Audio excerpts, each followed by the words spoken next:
Well, ang topic natin ngayon ay may kinalaman sa uh, pag magluluto ka para sa ganun ay makakatipid, no? Para sa mga nagtitipid ito ang video na ito. Pero kung marami ka namang panggastos at naparaan ka dito at panonoodin mo hanggang sa matapos, edi pwede rin naman, salamat, ano? Kasi talagang mayroong pagkakataon na pag ikaw ay gumaganda-ganda o maayos ang iyong pagkita, ay pwedeng mas practical na hindi ka na magluluto pa, no? Kasi bibili ka na lang. Bibili ka, halimbawa, maski sa isang araw ang gagasusin mo ay 500 kung maaabala ka, kasi ang papasok sa iyong pera ay mas higit sa 500 sa isang araw, ay matatalo ka, no? So, gayon. Ngayon, yung mga napapanood ninyo na mga sa YouTube channel na to na Mr. Show TV ay hindi naman mahihirap na gawin. Yun ay pwede mong magiging pagkain, ano? At siyempre, kasi ito nga pinaparood mong channel, siyempre itong ipopromote ko. Bagamat totoo, maraming mga YouTube channel may kinalaman tungkol sa pagkain, no? Kaya ang purpose kung gayon ng video na to, siyempre lalong lalo na sa mga memenos, nagtitipid, na ang maliit na kinikita ay mapagkakasya. Lalo na pagka ikaw ay mahilig din sa pagtatanim, no? Tapos napasyahan mo na ikaw ay maging vegetarian, no? Ibig sabihin ng vegetarian ay pure vegetarian, di ka na magluluto ng kakainin mo na isda, no? Puro ano na lang, puro gulay, no? Yan.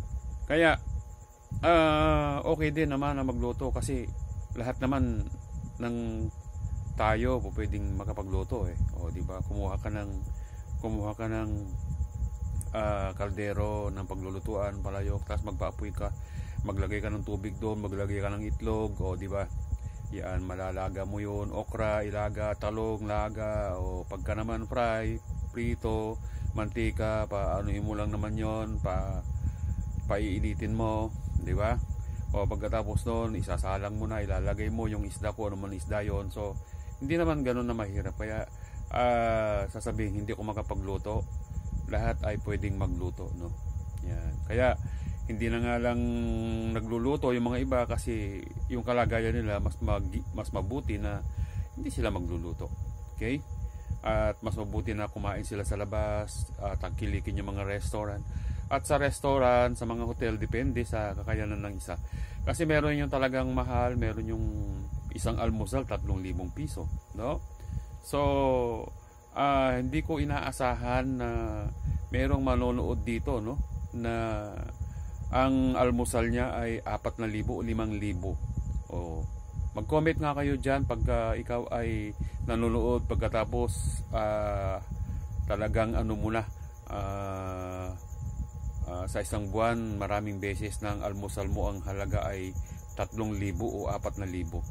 Iba ang iyong lifestyle pag ganun. No, nakakasigurado ako na meron kang sasakyan na kotse, meron kang bahay, at malamang sa malamang ikaw ay negosyante. Okay? At ang inaasahan ko nga rito, marami yung mga talagang nagmemenos, gusto makatipid, no? Yan. At kung magninegosyo ka naman, halimbawa, susundan mo ito, pwede rin, no? Pero yung mga makikita nyo sa YouTube channel, marami ay wala naman sa mga karinderya o kaya ay karaniwan lang, no? So gayon ang pagluluto ng purpose para sa ganun makatipid ka. Yan, no? So imagine kung sa isang araw ang gagasusin mo sa iyong almusal ay 3,000, sa tanghalian 2,000, So 5,000 na sa hapunan, 1,000 ulit, magkano na? Oh, 3 to 1 halimbawa, no? 3,000 sa umaga, 2,000 sa tanghali, 1,000 sa hapon, 6,000, no? So 6,000 sa loob ng 30 days, magkano 'yon? 100,000 sa pagkain lamang 'yon, no? So talagang ikaw ay bigatin, big time kapag gayon. Oh, mag-comment nga kayo diyan kung sino ang ganun na ang pamumuhay na kumakain ng 5,000 sa almusal, tanghalian, hapunan, gayon, no? So viewers, maraming salamat sa patuloy na nagtatangkilik nito. Pag ikaw ay naparaan, pagkatapos nagustuhan mo itong long video na to, di tignan mo, manood ka pa ng mga iba pang mga videos. At yung mga shorts, ay kadalasan na ay tungkol sa pagkain. At kung magustuhan mo, di sa bagay, maski hindi ko naman nasabihin na magsusubscribe ka, automatic yun, talagang mapapapindot ka. Okay, so ilang araw na ba yung pagitan na huling magano ako? Kasi merong nagsabi yung paano yung pagluto ng nung adobo na bamboo shoots. Ginawan ko yun. Sa bagay ngayon, ano bang oras na? Madaling araw ngayon mga alas 3 yata ng umaga. Bali na ngayon?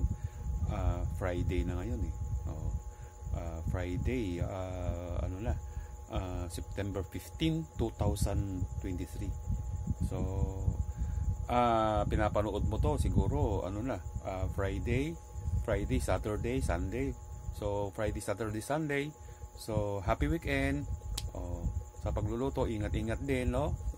Kasi meron akong isang pagkakataon na nagluto na disgrasya ako, maniwala kayo, no? Meron, at gumastos ako ng maraming antibiotic. So happy weekend sa inyo. Ingat-ingat po tayo. Hanggang sa susunod, maraming salamat po sa mga nakasubscribe, sa mga subscriber. Kung magsusubscribe ka, salamat sa iyo. Okay? Salamat po.